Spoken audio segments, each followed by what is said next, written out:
Aujourd'hui, dans Grizzly Media, je reçois un lutteur qui est un ancien homme fort et aujourd'hui, il domine du côté de la Mauricie dans la FCL. Il est le champion poids lourd et sera en action du côté de Saint-Victor ce mercredi alors qu'il se mesurera à Matt Falco. J'ai avec moi Max Testostérone, également connu pour les amateurs d'hommes forts comme Maxime Lemire. Salut Max, ça va bien?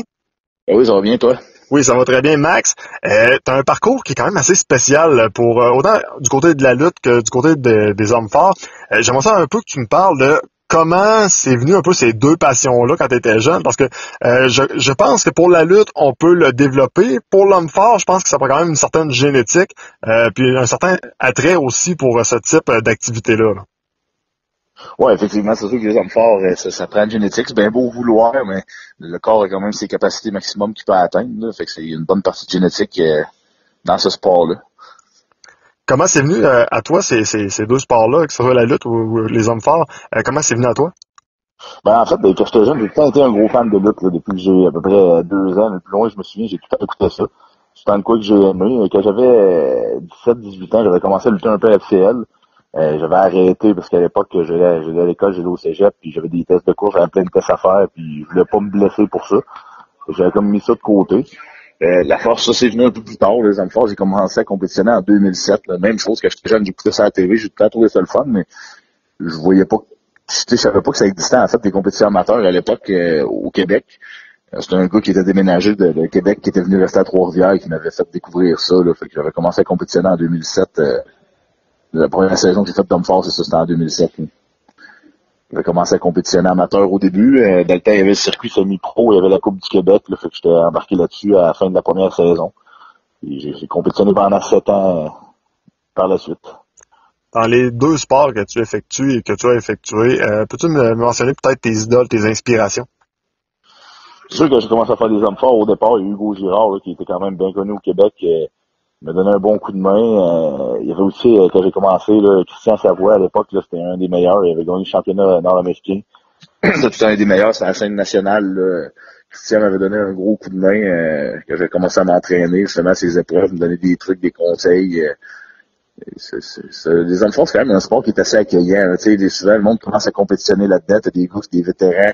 Ils donnent beaucoup des coups de main aux jeunes. Là. On le voit de ce temps-ci dans la gang de Québec. Là. C'est la gang Jean-François Caron, là, il Oui. entraîne beaucoup de jeunes qui commencent amateurs. Même les autres villes, là, souvent, quand ils commencent à avoir des nouveaux qui s'entraînent dans les gyms, les plus vieux les donnent un coup de main. Là. Un peu le même principe ici à Trois-Rivières. Là, on commence à avoir une couple de gars qui compétitionnent amateurs. Il y a moi qui lui donne un coup de main. T'as David Mellette qui est sur le circuit professionnel présentement. Il donne un coup de main aux autres qui commencent. Fait que, c'est un sport que, on dirait que le monde essaye de passer le flambeau tout le temps aux plus jeunes. Pour ce qui est de la lutte? Ah, mon idole, ben, tu sais, j'ai grandi en écoutant la lutte à la TV, hein. Fait que mes idoles à la lutte, c'est vraiment des gens que j'ai vus à la TV, là. Je pourrais te nommer une liste au complet, là, parce que, en fait, je suis tellement fan que j'en ai une méchante gang. euh, C'est ça. Parfait. Ça, j'ai tout le temps aimé les gros bonhommes, là. Tu sais, j'ai tout le temps été fan des Goldberg, Lesnar, John Cena, plus jeune, les Road Warriors, Ultimate Warrior, ces gars-là. Si on regarde ta carrière d'homme fort, là, peut-être ta plus grande réussite selon toi, ça serait quoi? Ben, écoute, j'ai quand même réussi à compétitionner 7 ans sans avoir des grosses blessures majeures à part à la fin de ma carrière, là. C'est quand même un peu un exploit en tant que tel, parce que souvent, les gars se blessent beaucoup dans ce domaine-là. Ben, en fait, j'ai eu plusieurs blessures, mais j'ai quand même sorti de ma carrière d'homme fort relativement intact. Euh, des hommes forts, j'ai jamais été le meilleur. Quand j'étais semi-pro, je finissais tout le temps dans les premiers. Quand je suis tombé professionnel, je finissais tout le temps dans le dernier tiers. C'est un sport qui était beaucoup. Les hommes forts, c'est un sport qui est beaucoup au niveau personnel quand même. Oui, tu compétitionnes avec les autres, mais tu essayes tout le temps de battre tes marques à toi, tu essayes de battre tes records que tu as fait. C'est quand tu arrives à une compétition, que tu as levé quelque chose que tu n'avais jamais levé avant, là, moi, pour moi, comment est-ce que je finissais cinquième ou que je finissais huitième? Si j'avais réussi à faire des choses que j'avais jamais faites avant, j'étais content quand même. C'est un sport qui est vraiment beaucoup au niveau de dépassement personnel, je trouve. Comment s'est faite la transition de quitter le monde des hommes forts à la lutte professionnelle? Ouais, c'est assez drôle quand je suis arrivé, en fait, comme je te disais, ça faisait 7 ans que je compétitionnais dans les hommes forts, je commençais cette année, la dernière année, j'avais comme plus vraiment le feu sacré, j'étais vraiment, les dernières compétitions, j'y allais à reculons, hein, tu sais, mon minding était plus vraiment là-dedans. Après ça, j'avais dit à ma conjointe que la prochaine saison, justement, je ferais peut-être juste une ou deux compétitions dans l'été, puis j'arrêterais après. C'est bizarre que ce soit arrivé là, parce que la semaine d'après, Nino Mancuso, qui a repris la FCL, qui est un ami de longue date, m'avait demandé justement d'aller faire un petit spot sur un show. Je me suis dit, je vais y aller, ça va être le fun. J'étais arrivé là-bas en faisant une prise bien simple. Mon quadriceps a juste duré. Je me suis ramassé opéré d'urgence, une réhabilitation de plusieurs mois. Là. Fait que, c'était quand même une grosse blessure. Quand j'ai guéri de ma blessure, en fait, j'aurais pu recommencer à compétitionner, pas l'été d'après, mais 2 ans après, j'aurais pu recommencer. C'est comme ma décision était pas mal prise d'arrêter. Ma blessure a précipité un peu ma décision d'arrêter plus vite. Puis ça, justement, pendant ma réhabilitation, tout ce que je pensais, c'était justement plus forcé. Tout ce que je pensais, c'était, tu sais, le peu de temps que j'avais été là, le backstage, la journée que j'ai eu mon accident, en fait, et je trouvais ça le fun de revoir les gars. Il y a des gars que j'avais connus dans le temps qui étaient encore là. Il y avait des nouveaux. Je trouvais que l'ambiance était vraiment le fun. J'étais vraiment content d'être là, cette journée-là. C'est plate. Ça avait fini quand je partais en ambulance, puis je me suis fait opérer, mais des semaines après, tout ce que je pensais, c'était justement recommencer à lutter parce que je trouvais que l'ambiance était vraiment le fun, puis je trouvais que c'était un nouveau défi, puis ça faisait une transition, tu sais, passer de compétitionnaire en homme fort tout l'été à rien faire pendant tout comme sport. Je pense que j'aurais pas été capable de justement arrêter complètement de rien faire. Fait que la transition d'arrêter de compétitionner était beaucoup plus facile vu que j'avais déjà un autre objectif puis un autre plan de match. Là. Qu'est-ce que t'aimes le plus dans la lutte? Il y a tellement de choses que j'aime. En fait, tu sais, quand on arrive pour faire un combat, on dirait du moment que tu sors du backstage, que tu arrives pour aller lutter, tu sais, oui, t'es toi, mais t'es un personnage en même temps, mais tu sais, on dirait que ça sort de ta vie, ça sort de ton quotidien. Le temps que tu te bats, tu sais, le feeling que j'ai quand je lutte, là, j'ai l'impression que j'ai 7 ans et je m'amuse à me tiroyer avec mes chums de gars quand j'étais jeune. Sauf qu'on le fait devant du monde, puis c'est plus raide un peu, mais tu sais, je me sens comme un enfant quand je fais ça, tu sais, j'ai vraiment beaucoup de plaisir à le faire. Je m'amuse, le backstage c'est le fun, souvent les gars sont le fun, on a du fun à l'arrière, on niaise. Tu sais, l'ambiance est vraiment le fun. Là. Autant pendant le combat, avant, après, backstage avec les gars, tu sais, honnêtement, tout est vraiment le fun. Là. Parle-moi un peu de ton personnage, Max Testostérone. Bon, évidemment, on s'entend que le nom fait plus grand que nature, un peu comme toi, dans le fond. T'es quelqu'un de costaud, t'es un ancien homme fort, là, on s'entend, là, on va se le dire. Là. Fait que ça n'a pas été trop compliqué, j'imagine, de trouver le nom, mais parle-moi un peu du personnage puis du nom derrière tout ça. Est-ce que c'est le seul nom également que tu as eu? Non, en fait, c'est le nom que j'avais quand j'avais commencé le lutter à 18-19 ans. J'avais utilisé ce nom-là avant ça, j'avais eu un autre nom. Je m'étais appelé Samael, là. Ça n'avait pas duré longtemps. J'étais un genre de gothique, là. C'était un peu bizarre comme personnage. C'était pas vraiment avec moi. Écoute, le personnage que j'ai présentement, en fait, c'est pas compliqué. C'est juste moi, mais fois 1000, là, tu sais, tout un peu plus... c'est juste une version exagérée de moi-même, finalement. Là. Juste toi encore plus fort. Un genre de Hulk, là, un peu. Ouais, c'est ça. C'est la meilleure façon une bonne façon d'expliquer ça. C'est un personnage qui est quand même facile. Tu sais, des fois, il y a du monde qui développe des grosses gimmicks bien compliquées. Moi, là-dessus, je me suis pas cassé la tête bien. Tu sais, justement, avec le gabarit que j'ai, j'avais pas besoin de développer de quoi de plus que ça pour que ça pogne, selon moi. Là. Il y a un avantage, par exemple, à être un gros et un grand lutteur. Parce qu'il y a un de mes amis qui me disait, étant jeune, tu sais, d'un gros et un grand lutteur, là, il n'y a pas besoin de faire des prises extraordinaires, là, ici, mettons, des sauts backflip ou tout ça. Il est déjà impressionnant par sa grandeur, sa grosseur. Par contre, on vit dans un monde aujourd'hui où la lutte est rendue très axée sur le très spectaculaire. Est-ce que de ton côté, tu penses que ça te nuit?